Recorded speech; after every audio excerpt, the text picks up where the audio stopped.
Présent la direction de New York où il se passe un vrai scandale autour d'un opéra. Regardez.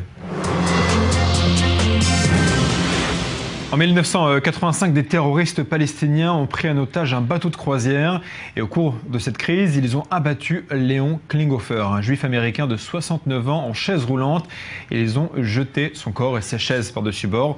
Aujourd'hui, près de 30 ans après les faits, le très célèbre Metropolitan Opera de New York a décidé de jouer une pièce qui met en scène cette prise d'otage d'une manière très particulière et qui met beaucoup de monde en colère outre-Atlantique. Pour comprendre cette polémique, j'ai le plaisir d'accueillir en duplex de New York une femme qui fait partie des donateurs du Metropolitan Opera et qui a manifesté son opposition. Bonjour Nina Weiner, merci beaucoup d'être avec nous. Moi, je suis ravie aussi. Alors, je voudrais que l'on comprenne exactement ce que vous et les milliers de personnes qui ont manifesté reprochent à cet opéra. Oui, nous avons trouvé plusieurs juifs de New York. On a trouvé que faire un opéra qui attaque particulièrement Israël et les Juifs et qui essaie d'expliquer les motifs derrière un groupe, une bande de terroristes et cette équivalence morale entre les terroristes et leurs victimes. Nous avons trouvé ça de nos jours, quand le terrorisme est en train de grandir dans le monde entier, que c'est vraiment un sujet inacceptable. Et qu'est-ce que vous envisagez de faire si les représentations sont maintenues? En ce moment, il y a peu à faire que de continuer à expliquer au public quels sont les défauts inacceptables de cet opéra.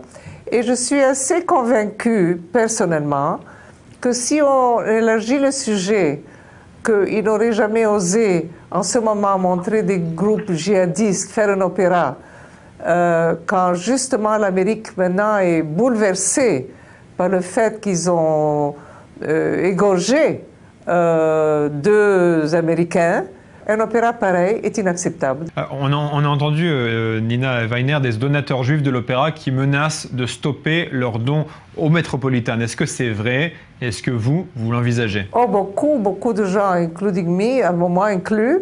Je ne dis pas que je donne des sommes énormes, mais nous voyons l'opéra depuis 40 ans. Chaque année, mon mari et moi, nous donnons une certaine somme. Il y a des gens qui donnent des sommes énormes, des juifs, et nous allons cesser de donner ni même $1 de plus, à part le billet, de donner des contributions à l'opéra. Jamais plus, jamais plus.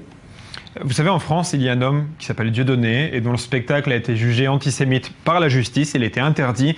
Le problème, c'est qu'aux yeux de certains, il est apparu comme une victime et ses opposants comme des ennemis de la liberté d'expression. Est-ce que vous n'avez pas peur de ça, d'apparaître comme une adversaire de la liberté d'expression? Non, je n'ai pas peur. Je trouve qu'au contraire, nous essayons de ne pas arriver. Je peur malheureusement que la situation en Europe est déjà pire que celle à New York ou d'Amérique, dans le sens qu'on est plus ou bien effrayé, ou on essaye d'amadouer, ou on essaye de comprendre la mentalité des antisémites et des terroristes. Je crois qu'ici en Amérique, on est encore loin de ça, et c'est le moment de faire du bruit et d'expliquer aux gens que ce n'est pas acceptable. Merci beaucoup, Nina Weiner, d'avoir été avec nous. Merci à vous.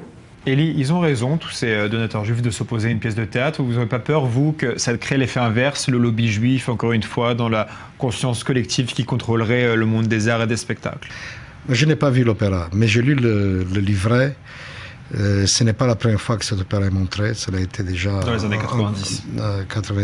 En 91, à Bruxelles, à la Monnaie, c'était la première fois. Écoutez, ce n'est pas une pièce antisémite, c'est certain. Il est vrai que l'opéra essaie de comprendre les mobiles des terroristes.